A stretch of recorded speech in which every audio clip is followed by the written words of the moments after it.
You're listening to the We Are Libertarians podcast network. Find all of our shows at wearelibertarians.com. Are you a diehard comic book collector? Or maybe a lapsed fan? Maybe even someone who has never picked up a comic book in their life. Hi, I'm Remso Martinez. And I'm Mark Claire. Every single Wednesday at the Second Print Comics podcast, Remso and I take a deep dive into the storylines, character arcs, moments, and events that made us the fans we are today. Tune in every Wednesday for new episodes available on iTunes, Stitcher, Google Play, and wherever else podcasts are available. Check out more from the Second Print Comics podcast at secondprintcomics.com.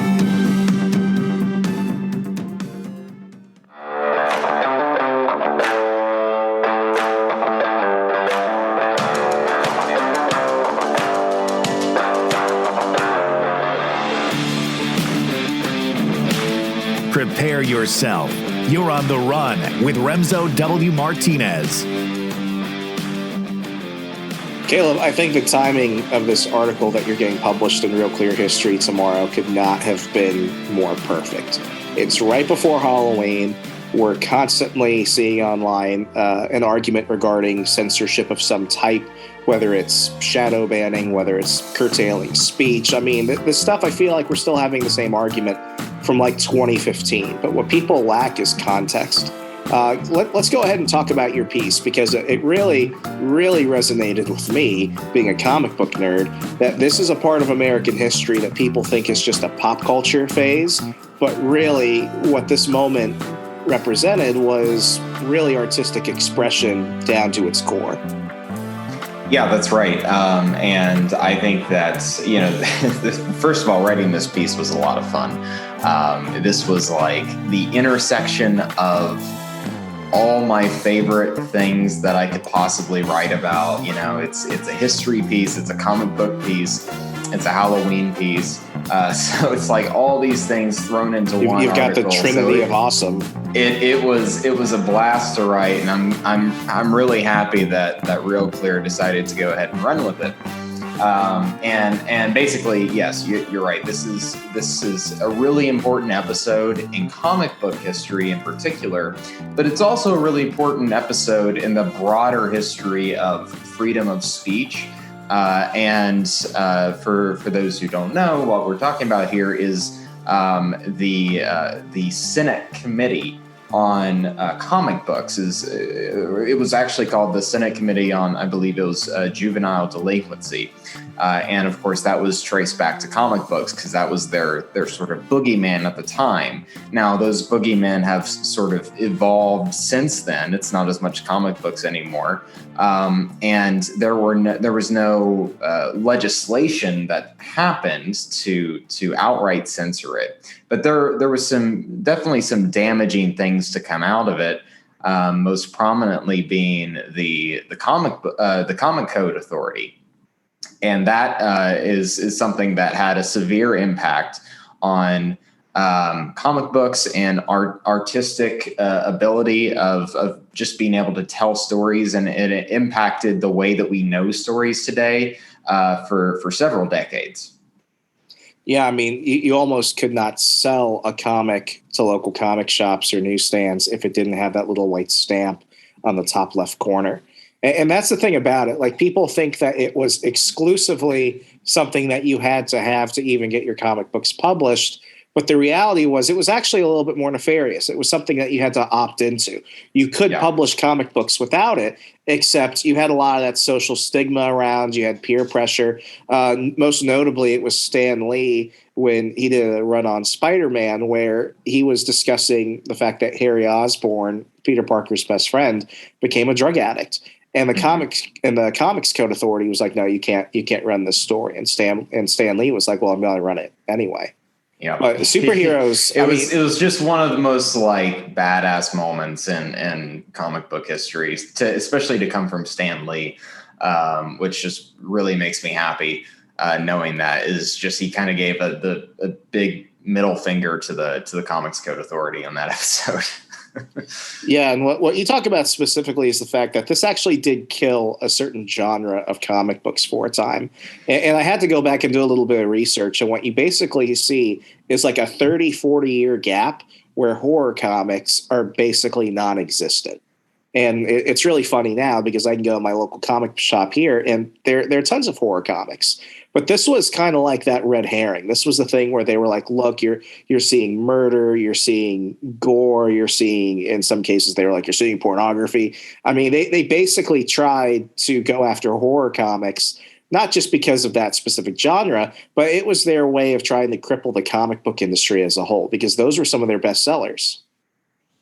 Yeah, that's right, and that's sort of the that's sort of the hook that connects this article that I wrote to Halloween is because horror comics in particular were so affected by this Senate hearing, and then as a result by the Comics Code Authority. And I think there are some strong parallels between what happened to horror comics then versus, what so many people are going through, on like social media and things like that today. This concept of like self-censorship, if we don't do it, they're going to do it, is just, I think, a really un-American, it's very antithesis to the concept of and the spirit of the freedom of speech. And we saw, obviously, as you mentioned, horror comics took a dip. It really it was very anecdotal. There was no evidence that horror comics had anything to do with childhood delinquency. I guess nobody stopped to consider for a moment that maybe that little thing that we call World War II may have had some sort of an impact when it was only like 10 years before the Senate hearing happened. And maybe the fact that like these kids were missing their fathers, or their fathers were coming back home with severe PTSD before we really understood what that meant. And you have all of these things that nobody seemed to even consider remotely. They just found a boogeyman to latch onto. And at the time, that boogeyman was horror comics and also crime comics that also tended to be a little bit more adult oriented.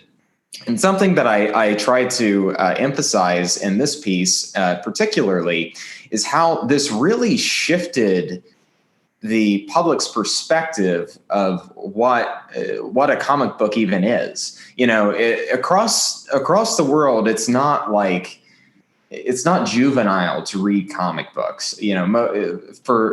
That's very much an American thing, or at least a Western thing. Do you think that like post World War II, the fact that comic books went from primarily being a propaganda tool to sell war bonds, the fact that you were actually getting interesting writers and artists coming in who wanted to actually create something cool, it seemed like this tool that was used for, I'm going to say this with like air quotes, but like this tool that was used to kind of like propagate big government and big corporate interests is now kind of renegade, because you start looking post, I think it's 1965. And this is when you have some of probably the most experimental political commentary books for a while. I mean, you start having comic books jump into the gun argument. You have comic books talking about, being against the Vietnam War. And then you have one of probably my favorite political commentaries, which is Captain America, Secret Empire, where basically Captain America becomes disillusioned with this government and he basically quits because he's like, oh, God damn, the whole system is screwed up. There seems to be some type of tie. Yeah. And, like right after, what I was starting to get at there was, that comic books today, we kind of think they kind of have a stigma, even though that superhero movies are just killing the box office left and right. Whenever they were going through this big shift and threat of censorship. And because right after the war, this was the primary form of entertainment. People wanted to read comics because it was escapism, and it wasn't geared towards children. It definitely wasn't. It was primarily meant just as much for adults, and that's why you had adult content like in horror comics and like in crime comics. just as much as any like R-rated movie. Like if you're worried about children stumbling in on that, just don't show them those movies. Well, don't show them the comic books if you're really that worried about it. And then after that hearing and after the Comics Code Authority happened, you basically force comics to turn juvenile, to only deal with topics and to create this sort of fantasy world, really, where everything exists in very black and white terms. There's no nuance. And it eventually got to the point where it was inhibiting storytelling abilities, which is what we saw with Stan Lee with the Harry Osborn drug issue, where it was an important story that Stan felt very passionate about to tell. And the Comics Code Authority was saying like, well, that's tough because it violates the code. Yeah, and that's the crazy thing about it. That issue was one of the first comics in probably a decade not to have that Comics Code Authority logo on there. And the sales went crazy. I'm pretty sure Marvel actually had to do a second printing for that. But what acts like that do is they show the illusion of authority, because the Comics Code Authority couldn't do anything to Stan Lee. They couldn't even do anything to Marvel. What it really became at the end of the day was it kind of became kind of like an extra sales pitch. Like, you're getting something of a certain standard if you buy a comic with this Comics Code Authority label. It's kind of like the JD Power Awards. It's like that's an award that was created by the auto industry to give themselves awards. Yeah. Like it's not real. Yeah. Yeah, and you can kind of see that moment, even though I don't think I really touch on it too much in this particular article. You can really see that moment being a bit of a threshold, a watershed moment for the industry as a whole, because today the Comics Code Authority is virtually non-existent. I don't think anyone uses it. It was kind of used kind of tongue in cheek in the Into the Spider-Verse at the beginning of the movie, just to kind of show how far it's gone from being like the arbiter of like, you have to have this, to now where it's like everyone looks at this and it's like, man, that was weird, wasn't it? That we had to like go to them to like seek permission to to publish these stories. And that's the natural course of things, because now we understand that like, no, we need to tell these stories. We need to tell tough stories at times, and stories that relate to individuals, because that's the way that stories have always operated. They're not always in this like fantasy world of being black and white. And sure, sometimes that works, but it doesn't work for every story. And for a horror comic, and this is something that I really enjoyed. I really enjoyed this part because, they brought in during the Senate hearing back in the 50s, they brought in these comic book creators. And there was this one comic book where it was a crime comic book. So it wasn't quite a horror comic book, but it was the same, same idea. And the guy was holding up on the cover, I believe it was his wife's head with in one hand and a bloody axe in the other, and his wife and the rest of his wife's body was like laying there to the side. It doesn't show anything graphic, but it paints the image of horror, and it paints the image of graphic nature. And the senator that was kind of grilling them all, and they were saying like, do you think this is appropriate? And the guy, the guy who ran the comic book company said, yes, I do, for a horror comic, because this is not for everyone. This is specifically a horror comic book. We're not going to paint, roses and rainbows and unicorns on this thing when it's meant to be for a very specific kind of storytelling. I saw this a lot when I was working at GameStop years ago. You would have these parents, and I would remember it because it would usually be like a day turnaround. You'd have these parents come in, and their kids would get games that even I would think, okay, maybe that kid's a little bit too young for like Grand Theft Auto or something.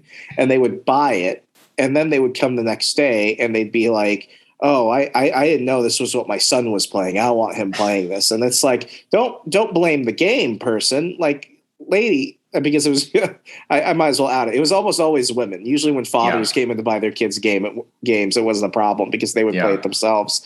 But usually it would be these mothers who were like, I can't believe you let me buy this for my son. It's like, my job is not to parent your child. My job is to sell video games.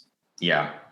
Yeah, and I think that's kind of always where the breakdown has been, is that parents need to take control of their own authority and their own responsibility in this realm. Like, I'm not someone, I definitely think that like exposing children to things too early or too young of an age can be very harmful for them. But that's the role of the parent to police and to govern. That's not the role. That's not something that parents should be passing off to the government, or at least to the government to the extent that they can like threaten these industries so much to where they start to self-regulate. That's not their job. Their job is to do these things themselves and to judge for their own kids whether or not this is appropriate for them or not. So in the early 2000s, Marvel Comics actually did do some type of self-regulation. I don't actually know if they still do it, but this is an example of them actually doing something that I think is responsible for themselves and also keeps parents accountable. Because it was in the early 2000s where Marvel actually started putting ratings on their comics. Yeah. And you had all ages, you had the ones that had no rating, which meant it's fine. And then you had the parental advisory and mature books. And I could never get those parental advisory books growing up. In fact, I wasn't able to actually read The Watchmen, which is one of my favorite comics. I wasn't able to read that until I was a teenager because my parents saw that when I was like in 8th grade. And they're like, no, you're not old enough to read something that says parental advisory. So, and it was fair at that point because, my parents would look at some of my comics and they're like, that's a bit too risque. That's a bit too violent. What's going on? But they trusted the ratings. And for the most part, I think Marvel Editorial actually did a pretty good job with how they rated them. I don't know if they still do that, but I do know, for example, that with DC Comics right now, what they have is their DC Black Label. And this is an example of where, I'll say self-censorship actually helps sell. Because these Black Label books are meant to be violent, gory. You see sex and nudity. You have graphic content. Because it's guaranteeing that, that's why they have such a heavier price tag. Well, that's not even really self-censorship, right? That's just kind of like, this is what you're about to get into. It's not, we can't have any of this. We can't have drugs. This was one of the things that I found most comical, like, the police or members of authority always have to be portrayed in a positive light, no matter what. And any sort of criminal activity always has to be shown as if it doesn't pay. And it's just like, you're creating a fantasy world. Like those were some of the standards of the Comics Code Authority. And it's like, you're creating a fantasy world that just doesn't exist for these kids. It's like North Korean shit right there. Yeah. Yeah. It's like, there's one thing to guard children from certain content. I can see a very good reason to want to do that. And again, that's the role of the parent to determine, and because every child is different, that's greatly dependent on like their maturity level and things like that. So that's the role of the parent to do. But it's one thing to want to guard them from that. It's another thing entirely to just like just create this like fantasy world that just doesn't exist anywhere, which is why we see, the stigma in the comics industry, which even though it's not necessarily the case anymore, it still hasn't quite recovered from that, at least not in the United States, of this idea that like, oh, comics are just for kids, because that's the kind of comic book that the Comics Code Authority would allow to sell, basically. Do you think there's something unique about the way that Americans react to either wanting to ban something or just outright get rid of it? Because it seems, especially when you look at the 20th century, we're an incredibly reactionary people. Usually the middle consensus just does not hold. And when I look at comic books, I mean, I equate it to music. There was a point where, like, I think it was the city of Los Angeles or something, like, or San Francisco, like cities across America were banning music. They were banning concerts. They were banning Beatles albums. And it's one of the situations where it's like, if we don't like something or if we think something is a problem, we're just going to go ahead and ban it. For a country that emphasizes free speech, free expression, we don't have a great record of being very consistent with that. Yeah, I think that the threat of, this threat of reactionary, just knee jerk, like, oh, this scares me, so it I don't like it. It makes me uncomfortable, so we have to ban it. Is a very dangerous notion that's very difficult for Americans and really anyone to get over. I think Americans have done a pretty good job at getting over that. I think that perhaps the reason why these instances are so prominent in the United States is because we do have this thing called the First Amendment. So we do have to kind of force ourselves to have these tough conversations before just outright banning speech. Because in other countries, it would be much easier for the government to just arbitrarily decide that, like, this content is not good for children and there's no discussion about that, so we're just going to ban it. And then parents don't really get a say in any of that. Whereas here they do. And I think it's kind of it's a double-edged sword. Obviously, it creates a lot of passion and it flames a lot of these emotions that, like, oh my gosh, everything in the world is out to try to kill or corrupt my children. So we have to ban everything or censor everything to try to protect them. But fortunately, that's not something that I think has prevailed very much. But it's constantly a threat. It's still there today.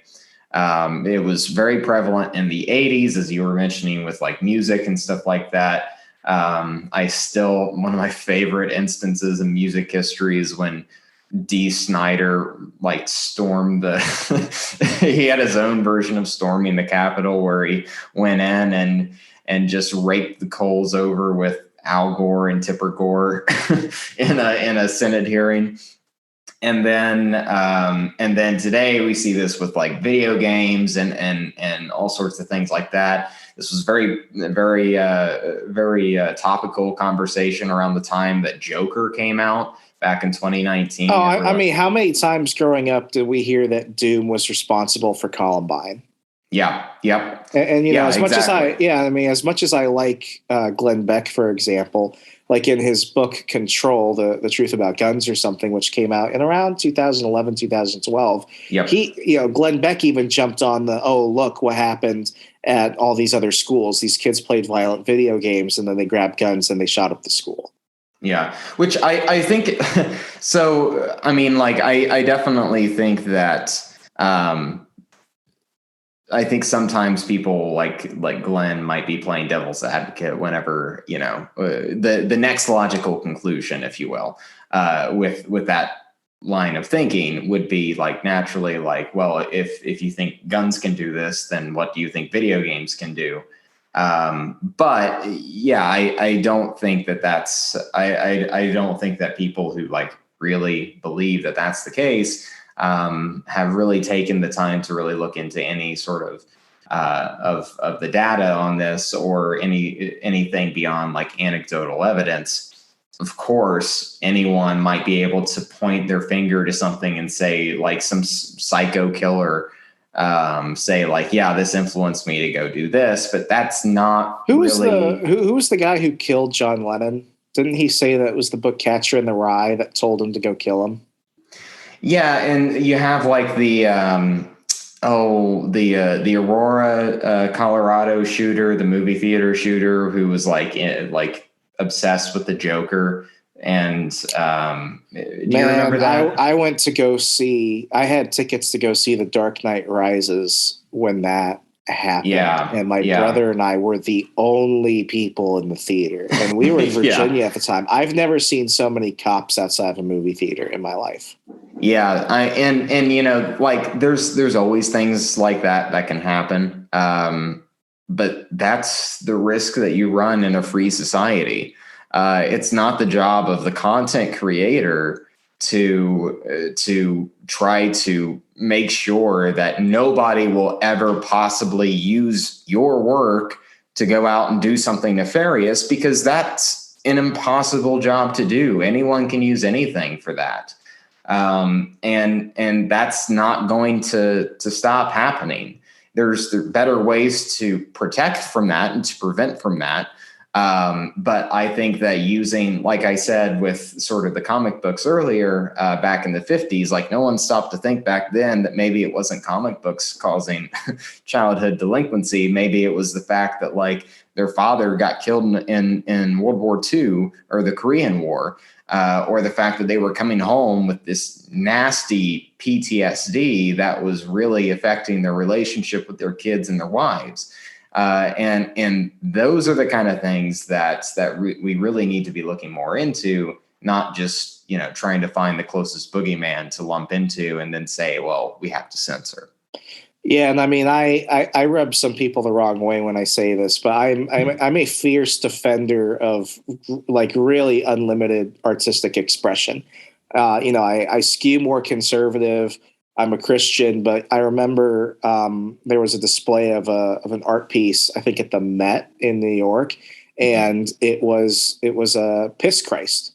It was basically a crucifix. Yeah, I remember that. Yeah, it was a crucifix with with Jesus on there in like a puddle of urine, and people were like, "That's horrible." Don't get me wrong, I think it's horrible, but people were like, "Oh, you got to remove it. You got to ban this person from ever taking part in the art community and all this other stuff." And I'm like, no, art is art, whether you like it or not.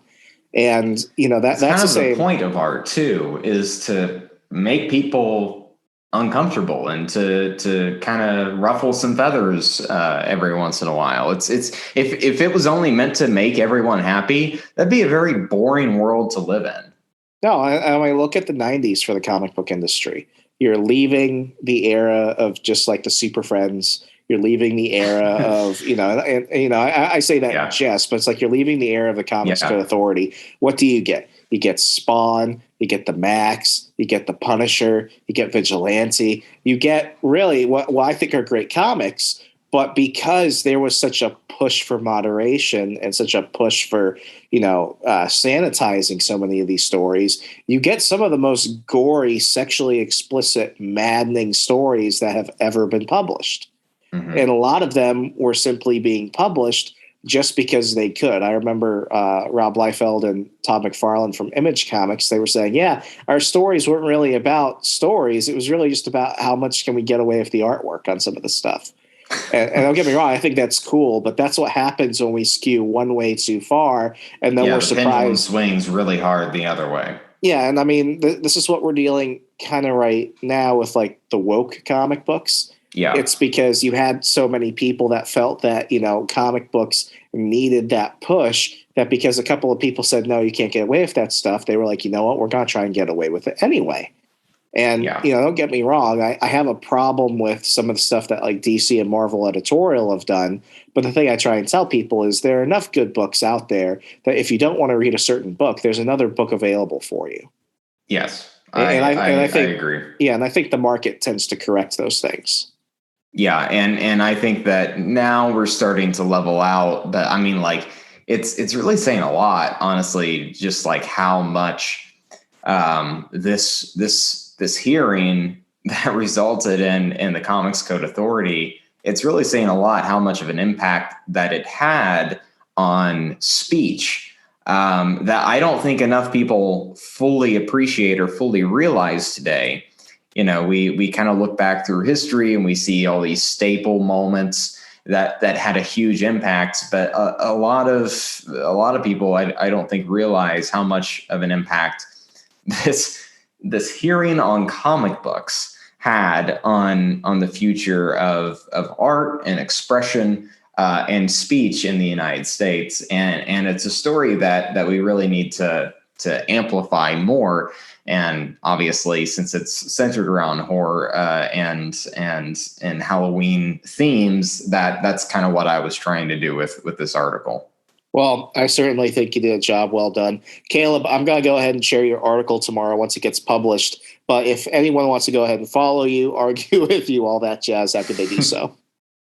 Yeah, so you can follow me on Twitter and send all your DMs or your tweets there at Caleb Franz. Good stuff, man. Well, folks, if you enjoy conversations like this, getting into the nitty-gritty of the world around us, please do your boy a favor, leave a 5-star rating and review on Apple Podcasts or wherever you listen to podcasts across Al Gore's amazing internet. As always, be good, be safe. Good night.